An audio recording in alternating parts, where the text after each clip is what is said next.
Let's talk about question 7. In question 7, we are dealing with a capacitive touchscreen. C delta is equal to the total change of capacitance introduced by touch to the entire touchscreen model, and the area of touch is denoted as A, which is the area of our finger surface. Now the question asks, among these 5 graphs, which one correctly depicts the relationship between C delta and the touch area A? Or in other words, which of the following curve is correct and how C delta changes as our touch area A changes? Remember that C delta is basically the capacitance of 2 parallel capacitors.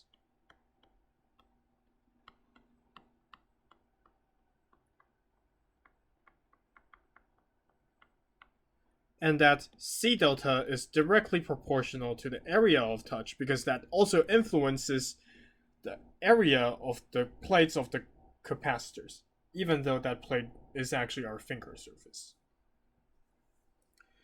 But since C delta is directly proportional to alpha, which means they have a linear relationship, then I would be able to eliminate graph 3, 4, and 5 since some of them either don't show a linear relationship or shows an inverse proportional relationship. That brings me to graph 1 or 2.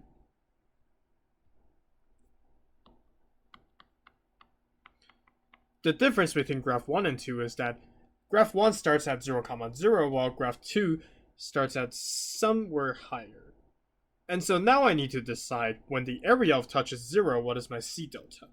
Well, if the touch area is 0, then that means there's no touch at all.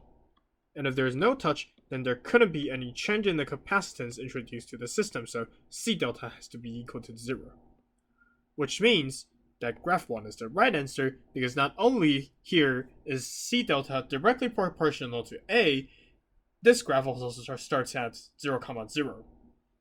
And thus the answer to part A is graph 1. Now let's look at the second part of the question.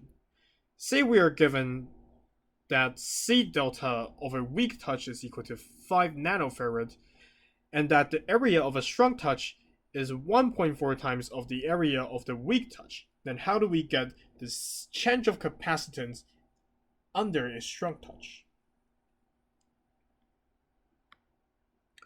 Well, a good thing is that we know that since the capacitance change is directly proportional to the area of our touch, we could conclude that C delta, weak touch over the area of weak is equal to C delta, strong touch over the area of strong.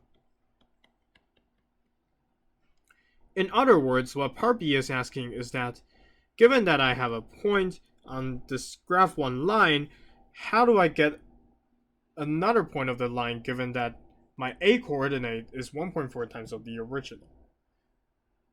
And you can also see that this having one fraction equals another fits the graph we have in part 1. But coming back to part B, how we can solve this is that we can use the fact that A strong is equal to 1.4 times of the area of the weak touch, and that C delta weak touch is 5 nanofarads, which means 5 nanofarads over a constant that is area of touch weak is equal to the C delta strong over 1.4 times the area of weak.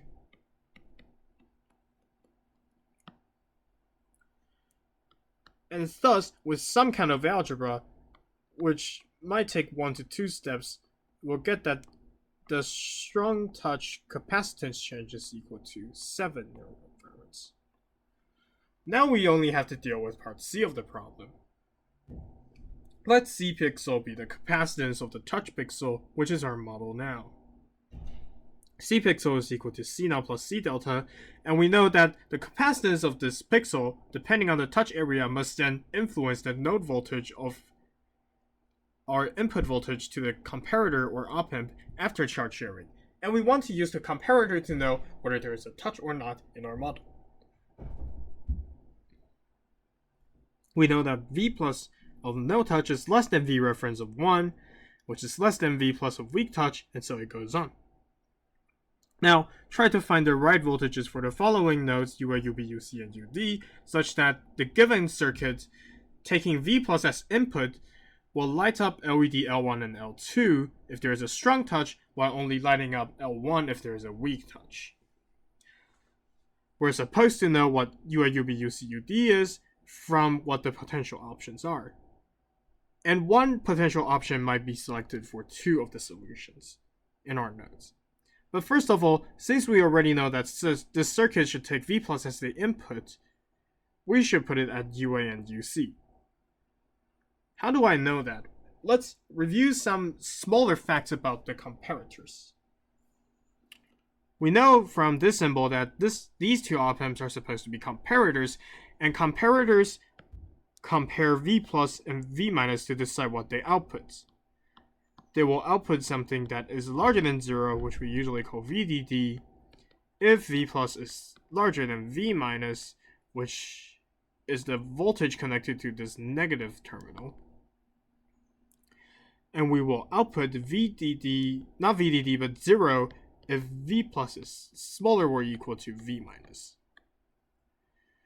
For example, to light up L1, I need to make UC larger than UD. I know that UC should be V plus, because we're taking V plus as the input of our circuit.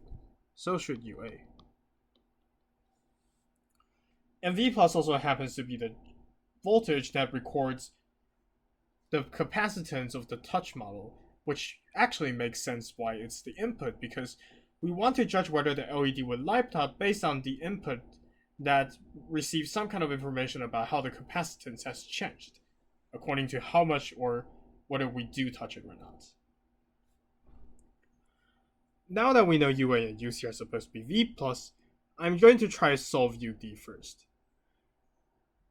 When I'm having a weak touch, LED L1 is supposed to light up, which means that UD should be less than V plus weak touch. The only reference possible is Vref, 1.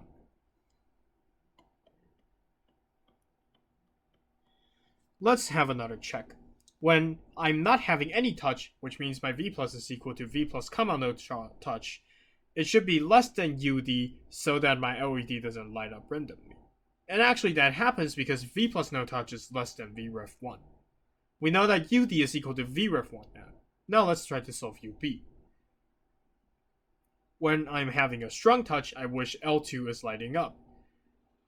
V plus strong touch is larger than both Vref 2 and Vref 1, but V plus weak touch is less than Vref 2, which means if I have a weak touch, then if the weak touch is less than Vref 2, I wouldn't have to light up the LED 2. Let's review what we just said. When my V plus is V plus strong touch, I want it to light up. So UB should be less than V strong touch.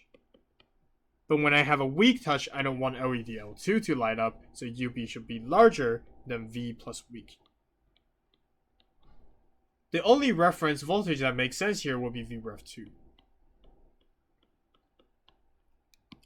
Let's have a small check. If I have V plus weak touch, then since it's less than Vref 2, L2 doesn't light up, but since it's larger than Vref 1, my L1 lights up.